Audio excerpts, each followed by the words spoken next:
स्वामी दिव्यानंद जी, अभी हमारे देश हिंदुस्तान की स्थिति बहुत ही नाजुक चल रही है, संवेदनशील स्थिति चल रही है। यहाँ पर समुदायों के बीच भी तनाव दिख रहा है पिछले कुछ दिनों से, विशेषकर 3 जून के बाद से। क्या कारण हो सकता है? इसके ऊपर आपका क्या कहना है?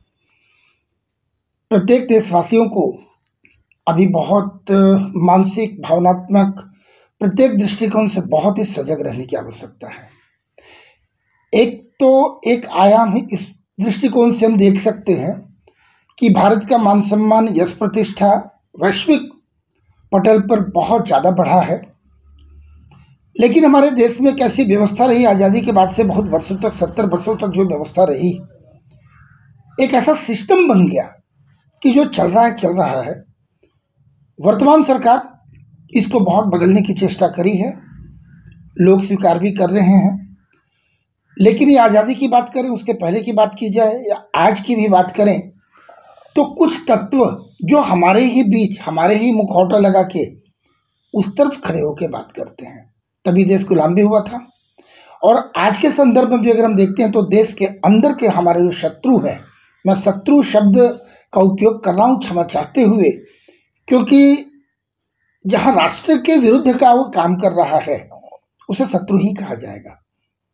तो वैसे लोग बहुत गतिशील है और सबसे बड़ा पता करना मुश्किल कि हमारे बीच में कौन है। देखिए, जब देश उन्नति कर रहा है, राष्ट्रवाद की बात कर रहा है, हम एक राम राज्य पुनर्स्थापित करने की बात कर रहे हैं भारत देश को, क्योंकि भारतवर्ष विश्वगुरु था, है, रहेगा। सारे दूसरे देशों में भी जो भी हमारे देश की मानसिकता नहीं मिलती है, आप समझ सकते हैं कुछ समुदाय ऐसे हैं जो हजम नहीं कर पाते, वो अपना ध्वजा लहराना चाहते हैं, जिसके कारण अंदर ही वो भीतर घात कर रहे हैं और अपने ही वेश में वो कहीं ना कहीं घून की तरह कर रहे हैं। एक मुद्दा बन जाता है, विषय वो मान्य हो ना हो, मैं उस विषय के नाम को यहाँ चर्चा न करते हुए आप सभी समझ सकते हैं, कुछ ऐसे विषय आ जाते हैं जिसका कोई आधार नहीं है, किसी के ऊपर गलती थोप दी और राजनीति सीखना शुरू कर दिया। इस प्रकार का परिवेश बनाकर और फिर मल्टीपल, उसी से फिर दूसरा निकला, तीसरा निकला। हम देख सकते हैं दुखद स्थिति है हमारे अंदर। देखिए, सबसे पहले कि आज की पीढ़ी, जो नई पीढ़ी है, जो आने वाली, जिसके ऊपर में देश का भार है उसके कंधे पर, उन्हें टूल की तरह उन्हें उपयोग किया जा रहा है। चलो बोलते हैं उसे इस्तेमाल कर रहे हैं, मैं शब्दों का थोड़ा नियंत्रित रखता हूँ, समझने के लिए बोला। तो उन युवाओं को उपयोग करना ये तो कहीं से भी स्वीकार्य नहीं है। और इस उम्र में जो नए लड़के हैं, उनका विवेक यह अनुमति देता नहीं, समझता नहीं है, और कहीं ना कहीं वो गलत कर जाते हैं, क्योंकि उनके बुजुर्ग, उनके पीछे उनके आकाओं का जो हाथ है उन्हें यूज कर रहे हैं। सेंटिमेंट देखिए ना, अभी देखिए हम बात कर सकते हैं अग्निपथ की बात। जब हम अग्निपथ के नाम से सरकार ने जब एक स्कीम निकाला, सोच समझकर, उसमें तीनों सेनाओं के प्रमुख और देश में जितने भी बड़े लोग हैं किसी भी विषय पर, उनके फील्ड से, सबों ने मिलकर ये अनाउंस किया कि युवाओं के साथ इस प्रकार की योजना चलाई जाएगी। और फिर हम देखते हैं कि इस पे राजनीति अचानक से शुरू हो जाती है। ये स्पष्ट बात है कि जो देश भावना लेकर जो बच्चा काम कर रहा है, वो चला है कि हम देशभक्ति के लिए आगे बढ़ रहे हैं, वो लोग कभी भी ट्रेनों को जलाना या राष्ट्रीय संपत्ति को नुकसान नहीं करेंगे। उसका मतलब है कि उसकी कच्ची मानसिकता को वो उपयोग किया और उनके हाथ से इस प्रकार के काम करवा रहे हैं। देश के अंदर की बात करें, अभी देखिए, अब हमारे हैदराबाद के ओवैसी जी हैं, रांची आए और उनकी रैली में पाकिस्तान जिंदाबाद का नारा लग रहा है। हमारे झारखंड सरकार में इरफान अंसारी जी हैं, मंत्री हैं, एक संवैधानिक पद पर विराजमान हैं, और वो कहते हैं देश खून से लथपथ हो जाएगा। कितनी चिंता का विषय है। देश हमारा कहाँ जा रहा है, समाज कहाँ जा रहा है, हम किस दिशा पे जा रहे हैं। जिनके ऊपर सत्ता का बागडोर है, पूरा देश, पूरा समाज, पूरा प्रदेश आपको स्वीकार किया है, आपको अभिभावक माना है, और आप उस दिशा से किस दिशा में मोड़ रहे हैं अपने समाज को, आने वाली पीढ़ी से आप किस प्रकार का उसको यूज कर रहे हैं। तो ये कई विषय हैं जिसके कारण से ये कहा जाए कि देश बहुत भटक सा गया है। लेकिन पुनः यह विश्वास है, मैं पूरे देश में प्रत्येक प्रदेशों में घूम घूम कर काम कर रहा हूँ, लोगों के बीच में हूँ, मुझे विश्वास है कि सत्य की विजय होती है, अति का अंत होता है। ये जो अति किए हैं, कर रहे हैं, इनका अंत होना है, और अंत तो गत्वा सत्य की विजय होगी। जिस मार्ग पे सभी देशवासी जो मुख्य धारा में काम कर रहे हैं, चल रहे हैं, किसी भी प्रकार की उनकी भागीदारी, चाहे घर की माता हैं, वो घर पे बैठ के भी एक मानसिक रूप से भी नैतिक समर्थन अभी के समय को अगर मिल रहा है, तो यह अवश्यंभावी है कि पुनः राम राज्य की स्थापना होगी और भारत पुनः विश्व गुरु के सिंहासन पर विराजमान होगा। क्या लगता है जो भी इस तरह की परिस्थिति उत्पन्न हुई है, इसके पीछे कौन लोग हैं? राजनीतिक रूप इसको दिया जा रहा है या कुछ और? देखिए, पूर्ण विशुद्ध रूप से राजनीतिक है।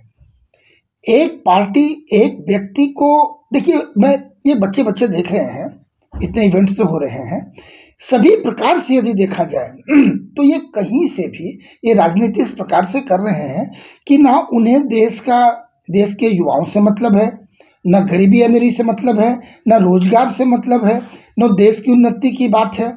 उनका विषय वो नहीं है। उनका विषय है कि फलाने व्यक्ति को गिराओ, सरकार गिराओ। कहने में संकोच नहीं कि उनकी जो पहले दुकानदारी चल रही थी, उनकी दुकान बंद होती दिख रही है, तो अपना अस्तित्व की रक्षा करने के लिए अपनी जो 2 नंबर की दुकानें चल रही थी, उसे कायम बचाए रखने के लिए ऐसे व्यक्ति को गिरा दो, अनसक्सेस करो और फिर पुनः अपना राज्य स्थापित करें। तो ये देश से भी खिलवाड़ कर रहे हैं। ये तो लग रहा है कि दुर्भाग्य है, ऐसे लोग समाज को, देश को तो बेच देंगे।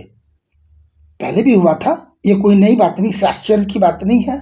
हमने ये पहले भी देखा है, देश पहले भी इस स्थिति को देखा है और आज पुनः वही स्थिति है। लेकिन देश जाग चुका है। चंद लोग ही हैं जो इस प्रकार के कृत्य कर रहे हैं। मैं पुनः बोल रहा हूँ, सत्य की विजय होती है तो इनका अंत होगा, इनके विचारों का। मैं भी भगवान से प्रार्थना करूं कि ये भगवान इन्हें सुबुद्धि दे, ये मुख्य धारा में आए और देश को विश्व गुरु बनाने में, उस सिंहासन पर विराजमान करने में आप भी साक्षी बने। आप भी इस इतने बड़े यज्ञ में आपकी भी आहुति हो। आप भी कहीं ना कहीं हमारे बिछड़े हुए भाई हैं।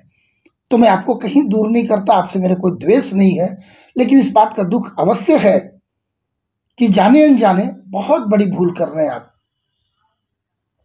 अंततो गत्वा ये सब उपद्रव कहां जाकर समाप्त होने की उम्मीद आपको लग रही है?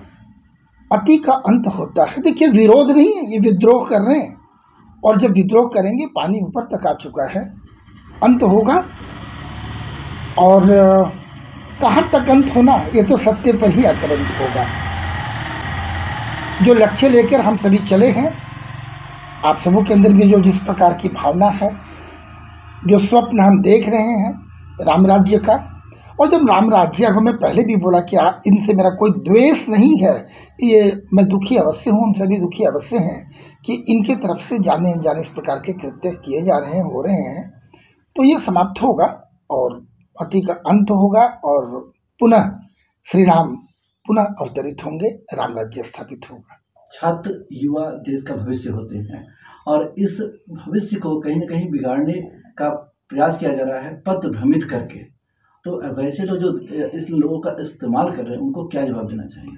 मैं नाम न लिए मैं आपको बताऊं, बहुत नेताओं को देखें किस प्रकार से उनकी तूती बोलती थी, जातिवाद, परिवारवाद, गरीब के मसीहा, विभिन्न प्रकार के अपना नाम स्वयं देकर, स्वयं की महिमा मंडित करके।